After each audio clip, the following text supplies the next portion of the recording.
رحبا يا مرحبا والكل حاضر، وقفن واستقبلن هذه الأصيلة. لبدت أم العريس بغلى البشاير، يا هلا يا مرحبا مغنى وشيله. أم سلطان صيتها بالزين ظاهر، والحلا فوق المضامين النبيلة، والحلا فوق المضامين النبيلة. رحبا يا مرحبا والكل حاضر، وقفن واستقبلن هذه الأصيلة.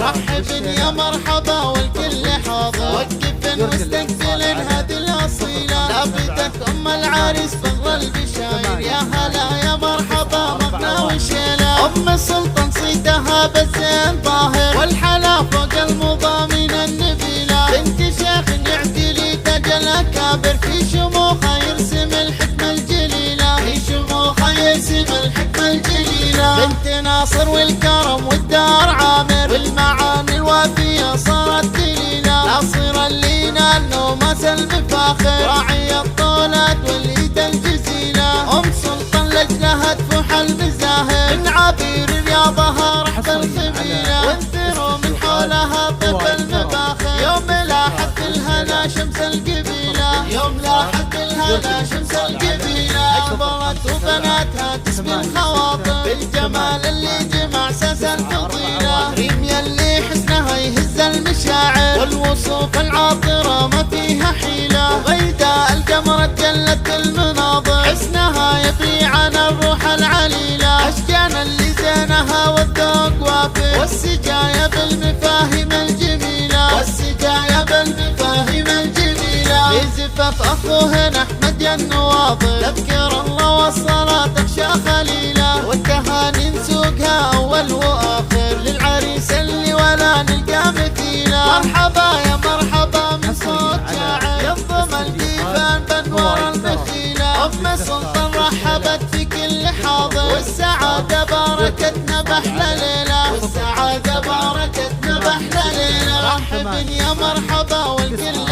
حاضر، وقفن واستقبلن هذه الأصيلة. لابدت أم العريس بغلى البشاير، يا هلا يا مرحبا مغنى وشيله. أم سلطان صيتها بالزين ظاهر، والحلا فوق المضامين النبيلة. بنت شيخ يعتلي تاج الأكابر، في شموخها يرسم الحكمة الجليلة، في شموخها يرسم الحكمة الجليلة. بنت ناصر والكرم والدار عامر، والمعاني الوافية صارت دليلة. ناصر اللي نال نوماس المفاخر، راعي الطولات واليد الجزيلة. أم سلطان لجلها تفوح المزاهر، من عبير رياضها رحب الخبيلة. وانثروا من حولها طيف المباخر، يوم لاحت الهنا شمس القبيلة، يوم لاحت الهنا شمس القبيلة. أكبرت وبناتها تسبي الخواطر، بالجمال اللي جمع ساس الفضيلة. ريم يلي حسنها يهز المشاعر، والوصوف العاطرة ما فيها حيلة. وغيداء القمر جلت المناظر، حسنها يفي عن الروح العليلة. أشجان اللي زينها والذوق وافر، والسجايا بالمفاهيم الجميلة، والسجايا بالمفاهيم الجميلة. في زفاف أخوهن أحمد يا النواظر، تذكر الله والصلاة تخشى خليلة. والتهاني نسوقها أول وآخر، للعريس اللي ولا نلقى مثيله. مرحبا يا مرحبا من صوت شاعر، ينظم الديفان بانوار المخيلة. أم سلطان رحبت في كل حاضر، والسعادة باركتنا بأحلى ليلة، والسعادة باركتنا بأحلى ليلة، والسعادة باركتنا بأحلى ليلة.